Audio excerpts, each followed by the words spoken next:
Imagine a lake so clear you can see the bottom. A place where towering waterfalls cascade into crystal clear waters.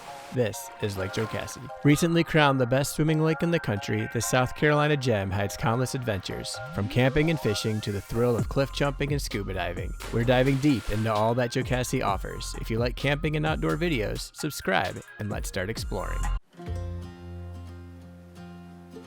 Before it was a shimmering blue lake, Jocassee was a rugged landscape. The area was once home to the Cherokee Nation. The region was also a sanctuary for a diverse array of wildlife, including black bears, deer, and numerous bird species. With an astonishing 100 inches of rain annually, this region is a hidden gem, a temperate rainforest, the only one east of the Cascades in Washington state. In 1973, a partnership between South Carolina and Duke Power transformed this landscape forever. The construction of the dam flooded valleys, creating the massive Lake Jocassee as we know it today. The name Jocassee means a place of the lost one, a fitting title for the submerged world below. Four mighty rivers, the Whitewater, Thompson, Horse Pasture, and Toxaway, feed this majestic body of water. Known for its crystal clear waters and abundant fish populations, the lake is a dream come true for anglers of all skill levels. One of the biggest draws to Lake Jocassee is the world-class trout fishing. State records for red-eye bass, smallmouth bass, spotted bass, brown trout, and rainbow trout are all found in this lake. The lake structure with its submerged trees and rocky shorelines provide ideal habitats for fish. We have seen the DNR out on the lake, especially on busy holiday weekends, so make sure you have everything you need if you're going to be fishing. Lake Jocassee isn't just about fishing, it's also a great place for thrill seekers. One of our favorite activities is cliff jumping. The lake's dramatic cliffs offer breathtaking heights, creating the perfect condition for this heart-pounding adventure. We have found that wearing shoes helps because the rocks can be slippery, and then always make sure you're jumping with other people. The lake has many different cliff jumping spots, each with its own unique character. Some cliffs offer gentle drops for beginners, while others are a little bit higher for adrenaline junkies. Exploring the different areas of the lake can be part of the adventure. Local boat tours often know the best spots, even some hidden gems. Remember to respect the environment and avoid disturbing wildlife.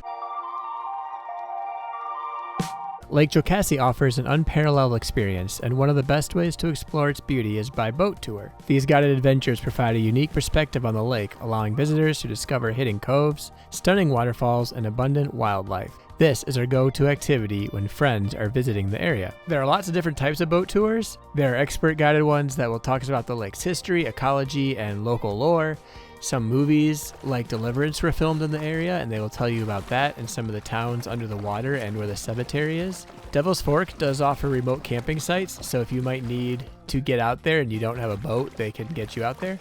There are wildlife viewing tours, and these tours provide opportunities to spot various wildlife, including birds, fish, and river otters. They also offer a loon spotting activity in the winter. There are boats that offer fishing tours, and they cater to people who either just want to go fishing or actually want to learn more about the lake because they've never fished before. My favorite without a doubt is private charters. In my opinion, they offer the best experience, especially because I have seen all the waterfalls and I know where I want to go. Sometimes we just want to swim, and private tours will just swim and hang out with us. I highly recommend Jocassee Lake Tours. They have been so much fun. They also have an educational program for kids.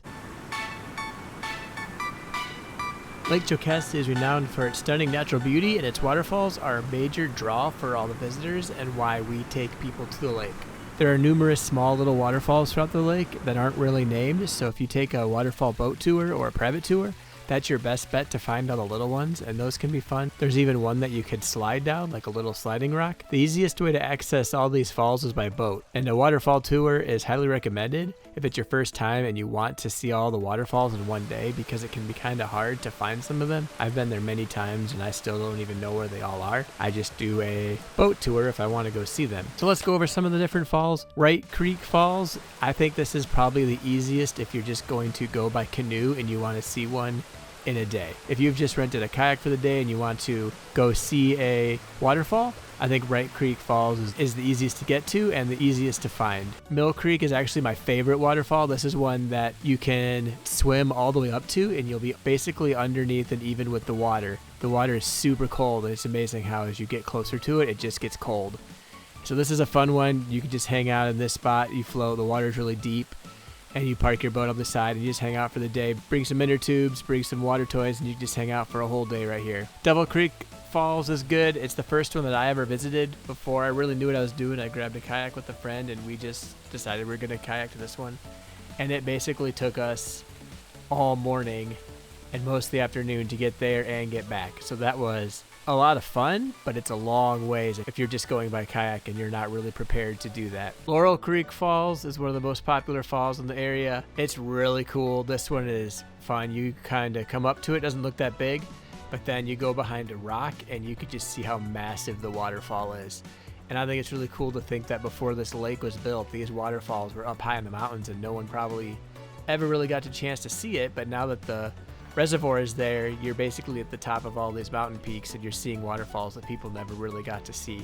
There's also Whitewater Falls. Well, it's not directly on Jocassee. The Whitewater River feeds into the lake. The upper and lower Whitewater Falls are the highest waterfalls east of the Mississippi River, and they offer breathtaking views. There's a little fee to visit this one. You have to drive up past the lake, and there's a parking area and some steps you have to go to, but you get a great view of the lake. There's also the Foothills Trail that goes along the top of the lake, and there's the Foothills Hiking Bridge, which is pretty cool. You could take a boat to get it, or if you're really adventurous, you can hike the trail, and there's a lot of other information on that.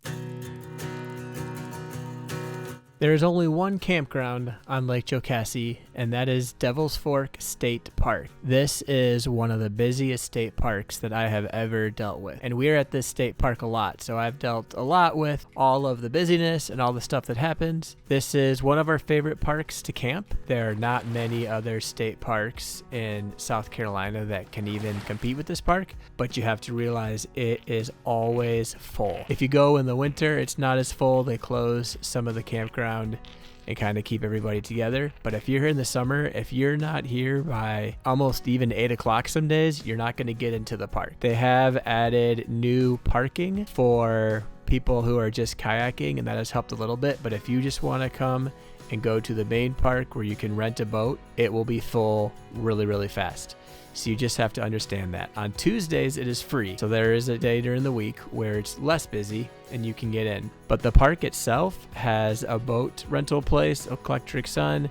They're great. You can rent kayaks. You can go up and down the side of the lake. The campground in itself is really nice. I prefer to have spots that are on the water. I've made some videos that detail some of the spots that are on the water. If I'm not on the water, I think it's kind of hard to swim because you still have to go to the main swim area, which is nice, as you can see, but it's always very full. But if you are in the campground, you have some private swimming if you're along the lake, and they do a pretty good job of keeping people in and out. You know, one guy kind of explained it to me. If you're paying for a campsite, you're paying a lot of money, and so they try to keep the day people out of that area because sometimes they wander in and just want to go swimming over there. They also have a boat-in campground that we really like. That one's really hard to get some of the spots. There's a spot that we really like, and we're out there quite a bit, but you have to use your boat and you have to take all of your stuff out there and you have to bring it all back. Barely anything out there. I mean, not even a picnic table. So that spot's awesome out there, but then you get more privacy, you get a lot quieter, you don't have to deal with all the people. But the campground is awesome, the park is awesome. There's only one place to put in, you know, your power boat at the main boat launch right there. If you're doing the boat-in campground, there's another little spot where you can park your boat. They will let you bring some boats up there if it's not full. That's the campground. It's pretty cool. It's worth it if you can get into it. You got to plan ahead and you got to take a little bit of time to book a spot. Sometimes you even have to book 13 months in advance. I know that's kind of rough, but that's just the way they do it. And so if you want a spot, you kind of have to do that sometimes to get a spot that you really like. So let's talk about when the best time to visit the park is. Like I said, on Tuesdays, it's free, and during the week, it's not usually too busy. The weekends are absolutely full. But if you're going to camp, obviously the most common time to camp is in the summer. And I think that the spring can be a lot of fun for camping. It's not as busy. The lake is not swimmable yet. And if you camp in the fall, the leaves are amazing. And the water actually stays swimmable, at least in the past, sometimes until Halloween. So you can get a little bit of time and swim in the water, and it's not too cold yet. We have been out here in the winter and it's just kind of empty, so it's really nice to come and just hang out. Some of the biggest storms I have ever had have been at Devil's Fork State Park. We've had crazy lightning storms. We've had crazy windstorms that blew boats all the way onto the shore. Storms of the lightning and the thunder were at the same time, so that was really, really scary. We've had trees that have fallen on our hammocks, so there are some intense storms.